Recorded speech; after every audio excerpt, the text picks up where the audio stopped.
Hello my dear student, good morning to all of you. Then last point in the UV spectroscopy topic is application of UV spectroscopy. Last lecture we study calculation of lambda max for diene and calculation of lambda max for xenon. Then last point in this topic is the application of UV spectroscopy. Then first UV spectroscopy, there are number of the applications. Then first application is the extent of conjugation. Extent of conjugation. Higher the lambda max value, longer the conjugation and vice versa. So distinction between conjugated and non-conjugated structural analogues can be made easily. Then you see the diagram, extent of conjugation. First structure here, non-conjugated diene. I am showing here first structure is the non-conjugated diene. Then lambda max of this first structure is the 175 nanometer. Then you look at structure number second. This is the conjugated diene. Conjugated diene means double bond, single bond, double bond, called as the conjugated diene. Then lambda max value for structure second is the 270 nanometer. And you see the structure number 3. This is the example of extended conjugation. Our requirement is the only diene. Diene means 2, ene means double bond. Therefore 2 double bonds. Here this structure containing 3 double bond. Therefore third double bond is extended in conjugation. Third double bond is present but this double bond is in conjugation. Therefore example of third structure is the extended conjugation. Then extended conjugation lambda max value is 258 nanometer. You see again structure number first, non-conjugated diene, lambda max value 175 nanometer. In structure number second, lambda max value 270 nanometer. And in structure number third, lambda max value is 250 nanometer. Means we increase in the conjugation, increase the lambda max value. Or therefore it is useful for distinction between conjugated and non-conjugated diene. Higher the lambda max value, higher the conjugation. This is the first application of UV spectroscopy. Then second application, detection of chromophore. A strong absorption, that is Emax, is equal to 10,000 to 20,000 usually is the characteristic of pi to pi star transition. Pi to pi star transition means electron goes from bonding pi orbital to higher energy antibonding pi star orbital. If absorption occurs above 200 nanometer, a conjugated system of multiple bond is the indicated. A weak absorption, Emax 100, and suggests that N to pi star transition is isolated carbonyl group. If this absorption is found in the region 270 to 350 nanometer, an aldehyde or the ketone is probable. Somewhat stronger absorption, 4000 or between 2000 to 260 nanometer may be correspond to N to sigma star transitions. N to sigma star transition means transition of carbonyl group, and pi to pi star transition means transition of alkene or alkyne. Then third application of UV spectroscopy is detection of geometrical isomerism. Then geometrical isomers observed due to presence of carbon-carbon double bond or restricted rotation about carbon-carbon double bond, then geometrical isomers are formed. If similar groups are same side of the double bond, then this structure is called as the cis, and similar groups are opposite side of the double bond, then structure is called as the trans. You see the both structure here, trans stilbene and cis stilbene. Trans stilbene means two benzene or phenyl rings are opposite to the carbon-carbon double bond. Therefore structure first is the trans stilbene, and you see the structure second, cis stilbene, means benzene rings are same side of the double bond or hydrogen atoms are same side of the double bond. Therefore this is the example of cis stilbene. Then Emax trans stilbene, here E isomer, again E means opposite side antigen, Z is the Zuzamine or the same side, this is Z isomer. Cis isomer is also called the Z isomer, trans isomer is also called as the E isomers. The lambda max value for trans stilbene is 294 nanometer, and lambda max value for cis stilbene is the 278 nanometer. Then Emax of trans stilbene value is the 24,000, and Emax of cis isomer is the 9,350. Then higher the lambda max value, here the structure may be trans isomer, and lower the lambda max value, structure will be cis isomer. Then again I am taking here another example. There is trans isomer having higher value, cis isomer having lower value. Therefore UV spectroscopy is used to determine the detection of geometrical isomerism, where it is cis or where it is the trans. Then I am showing here two structures. One is the trans ceramic acid and another is the cis ceramic acid. Trans ceramic acid means here H, both hydrogen atoms are opposite side of the double bond, therefore it is the structure first is the trans ceramic acid.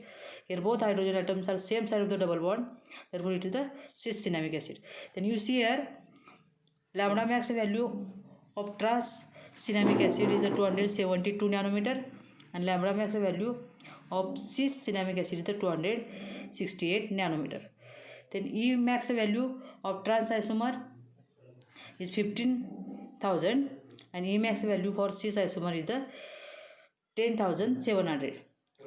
This is the main application, that is detection of geometrical isomer by using UV spectroscopy.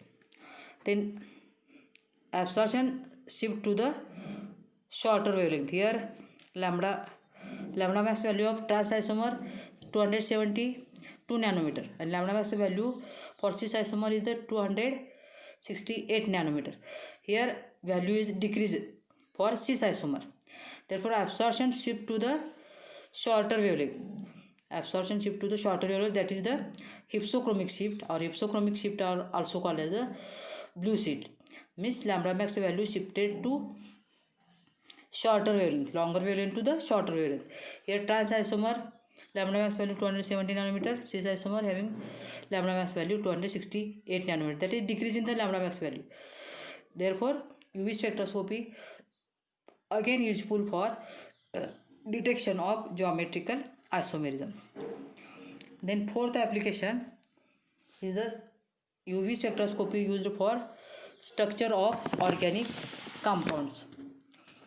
Then UV spectroscopy is one of the method used for structure elucidation of the organic molecules. Means any organic molecule structure determination we can use UV spectroscopy, but its utility is confirmed to know the presence or absence of chromophore. From the location of the peaks and combination of peaks, it can be concluded that whether the compound is saturated or unsaturated, heteroatoms are present or not, etc. All these means conjugated double bond present, chromophore present, or oxochrome present, or heteroatom present. All these structures present in the organic compound can be determined by using UV spectroscopy. This is the UV spectroscopy used for determination of structure of organic compounds. Then fifth application of UV spectroscopy, it is also used for determination of quantitative analysis as well as the qualitative analysis. Quantitative analysis means that is the presence of element in the given compound, and qualitative, suppose carbon, hydrogen, oxygen, nitrogen, sulfur, these are the elements present in the organic compound. Then these can be determined by using qualitative analysis, and percentage of these element, that is percentage of carbon, percentage of oxygen, or percentage of nitrogen, determined by using UV spectroscopy. This is the quantitative analysis. Means UV spectroscopy is used for quantitative analysis of organic compound as well as the qualitative analysis of organic compound. And the last application of UV spectroscopy is the strength of hydrogen bond. You see the chart here, at middle acetone, and here solvent is the normal hexane. Then lambda max value is 297 nanometer. Here solvent is the water. Lambda max value is the 265 264.5 nanometer or 126 kilocalorie per mole, or here in hexane 121 kilocalorie per mole. The strength of hydrogen bond can be calculated by taking the UV spectrum in polar. Water is the polar solvent, that is water ionizes as H plus and the OH minus, therefore water is called as the polar solvent.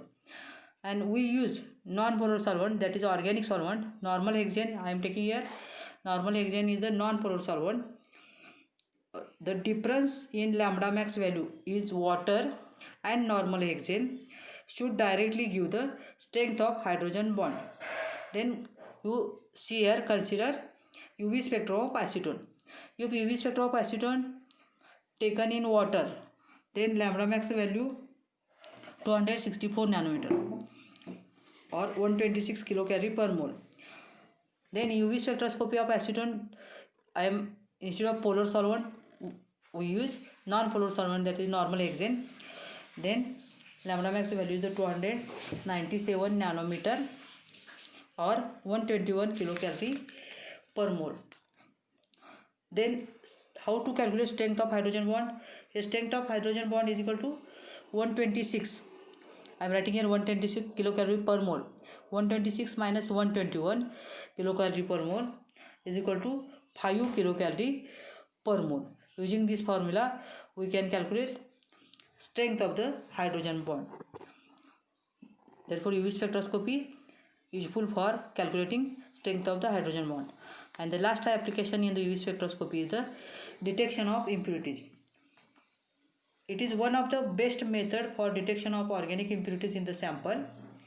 A comparison of spectra of sample with standard material at specific wavelength is made use. Presence of impurity is hinted by the appearance of additional peaks in the spectra of the sample, and this can be easily noticed. Means if impurities are present in any organic compound, the more peaks will be seen in your spectrum. Therefore UV spectroscopy used to determine detection of impurities. Then question may be asked for 5 marks.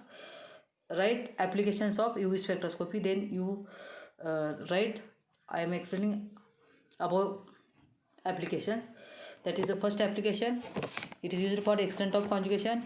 Second application, detection of chromophore. Third application, detection of geometrical isomer. Fourth application, determine structure of organic compound. Then again detection of strength of hydrogen bond. Then UV spectroscopy used as qualitative as well as quantitative analysis. And last application is the detection of impurities. Means you write minimum 5 application for 5 marks. And question may be asked, write application of UV spectroscopy or calculate the lambda max of diene and the enone. Or another question, different types of the electron transition in UV spectroscopy, and what is the effect of conjugation in UV spectroscopy. These are the important questions in this topic. Then problems on diene or enone may be asked in your exam. This is the UV spectroscopy. Thank you for listening.